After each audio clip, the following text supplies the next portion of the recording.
which was bound, கட்டப்பட்ட நிலைமையில. எதற்காக?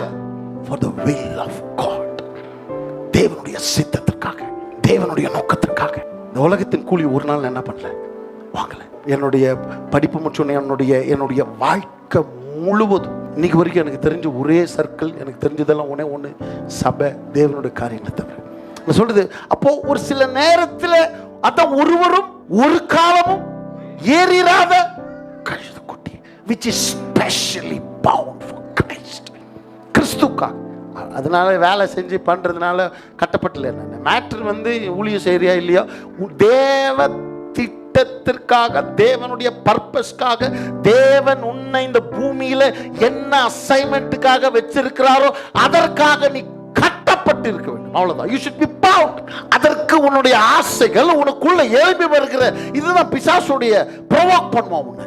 அதெல்லாத்தையும் நீ கொன்னுட்டு, to kill every desires, உன்னுடைய ஆசைகளை கொன்னு, உனக்கு அந்த திட்டத்துக்கு விரோதமா, அந்த நோக்கத்திற்கு விரோதமா, தேவன் உனக்காக வைத்திருக்கிற எல்லாத்துக்கு விரோதமா எழும்புகிற எல்லாத்தையும் நீ கொன்னுட்டு, if you can allow the Holy Spirit to bound, அவரோட திட்டத்துக்காக பரிசுத்த ஆவியானவர் உன்னை கட்டப்பட நீ ஒப்புக்கொடு. என் சித்தம் அல்ல உம் சித்தம் நாதா, தருகிறேன் உம் கரத்தில்.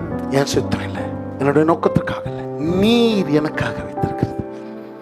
நான் சொல்றேன், நான் நிறைய பேர் இன்னைக்கு கிறிஸ்டியானிட்டி இன்னைக்கு இந்த அளவுக்கு டெஸ்ட்ரக்ஷன், இந்த அளவுக்கு மோசமானதுக்கு காரணம் என்னன்னா, அந்த ஆண்டவர் சொல்றாரு, எரேமியா 29:11 சொல்றாரு, உன்னை குறித்து என்னுடைய நினைவுகள் தீமைக்கானவைகள் அல்ல. ஜெரேமியா, ஏன்னா நீ ஏன் சரண்டர் பண்ணணும்? What is the benefits of surrendering? What is the profit of surrendering your life? எடுத்து வாசிங்க, எரேமியா 29:11. நீங்கள் எதிர்பார்க்கும் முடிவை உங்களுக்கு கொடுக்கும்படிக்கு உங்களை குறித்த நினைவுகள், அடுத்து சொல்ற அவைகள் இதை விட எப்படி உனக்கு ஒரு பெஸ்ட் ப்ராமிஸ் ஆண்டவரால கொடுக்க முடியும்? நீ எதிர்பார்த்துட்டு இருக்குது என்னன்னு எனக்கு தெரியும். என்ன எதிர்பார்க்கிற? நல்ல வாழ்க்கை, நல்ல சந்தோஷமான ஒரு லைஃப். ஆமாமா, நீ எதிர்பார்க்கிற முடிவு ஓகே. அதற்காக நீ சூஸ் பண்ண வழிகள் இருக்கு பாரு, அதுலதான் நான் மாற்றாக போறேன். உன் முடிவை நான் கொடுப்பேன், ஆனா நீ எப்படி நினைக்கிறியோ, நீ எப்படி அதை அடையணும்னு நினைக்கிறியோ அந்த வழியில் இல்ல. நான் என் வழியில, என்னுடைய வழியில, நானே வழி, நானே சத்தியம், நானே ஜீவன். ஆண்டவர் நானும் வழின்னு சொல்லு, நானே. I am the only way. The only way. உன்னுடைய லைஃப்கான only way நான் தான். உன்னுடைய எல்லாத்தையும், if you are a Christian, நீ கிறிஸ்தவனாய் இருந்தா நீ புரிஞ்சுக்கணும், ஒரே வழி, நானும் வழி, நான் தான் சொல்றேன். The only way. உன்னுடைய எல்லாத்துக்கும் நானே சத்தியம், நானே ஜீவன்.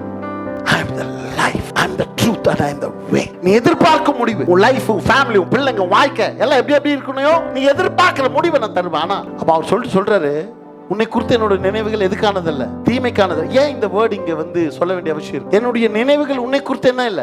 ஏன் அப்படி சொல்றாரு? ஏன்னா நான் உன்னை ஒரு சில நடத்தும் போது உனக்கு தீமையா தோன்றும். நான் உன்னை என் திட்டத்துக்குள்ள உன்னை சம்டைம்ஸ் கொண்டு போகும், உனக்கு பார்க்கும் போது எல்லாமே உனக்கு என்னவா தெரியும்? தீமையா தெரியும். அவர் சொல்றாரு, உன் பேரில் நினைத்துக்கிற நினைவுகளை அறிவேன் என்று கர்த்தர் சொல்லுகிறார். அவைகள் அது தீமைக்கல்ல. உன்னை குறித்து என்னுடைய திட்டம், என்னுடைய நோக்கம், என்னுடைய பர்பஸ் எல்லாம் எது இல்லை, தீமைக்கானதில்லை. ஆனா நீ அவரோட வழியில போகும்போது தீமைக்கானதுன்னு நீ மிஸ் அண்டர்ஸ்டாண்ட் பண்ற அளவுக்கு, ஏன் தெரியுமா? என்ன நீ வந்து ஒரு இப்படிதான் பண்ணணும்னு நீ சொல்ற, நீ உனக்கு அது அப்படி நடக்காத போது உனக்கு தீமை மாதிரி தெரியுது. எனக்கு நீங்க இப்படிதான் பண்ணணும், இந்த வழியில தான் பண்ணணும், அது உனக்கு எப்படி தெரியுது? இப்போ தீமையா தெரியுது. ஆண்டவர் சொன்னாரு, உன்னுடைய நினைவுகள் என்னுடைய நினைவுகள் அல்ல. பாருங்க, இதெல்லாம் சும்மா வசனம் எல்லாம் மனப்பாடமா தெரியுது. இதெல்லாம் லைஃப்ல அப்ளை பண்றது எவ்வளவு கஷ்டம் தெரியுமா? என்னுடைய வழிகள் உன்னுடைய வழிகள் அல்லன்னு சொல்லிட்டு அவர் சொல்றாரு, என்னுடைய வழிகள் உன்னுடைய வழியை விட ரொம்ப உயர்ந்தது அப்படின்றாரு. My ways are so much big and high. இப்போ இந்த அர்ப்பணிப்புன்றது சும்மா வந்துருமா, சும்மா வருமா? உங்க லைஃபை டோட்டலா அவருக்கு அர்ப்பணிக்கணும்னா நல்லா கவனிங்க, அந்த அளவுக்கு ஆண்டவரை குறித்த அறிவு உனக்கு இருந்தால் மாத்திரமே அவ்வளோ டோட்டலா உன்னால சரண்டர் பண்ண முடியும். வித்தவுட் நோயிங் காட், தேவனை அறிந்திருக்கிற பிரகாரமாக நீ அறியாம வாழ்க்கை அவருக்கு அர்ப்பணிக்க முடியவே முடியாது. அப்போ வாழ்க்கை உன்னால அர்ப்பணிக்க முடியலன்னா உனக்கு என்ன இல்லை, இந்த தேவனை எப்படி நீ அறிந்து கொள்ளணுமோ அப்படி நீ என்ன பண்ணல, அறிந்து கொள்ள.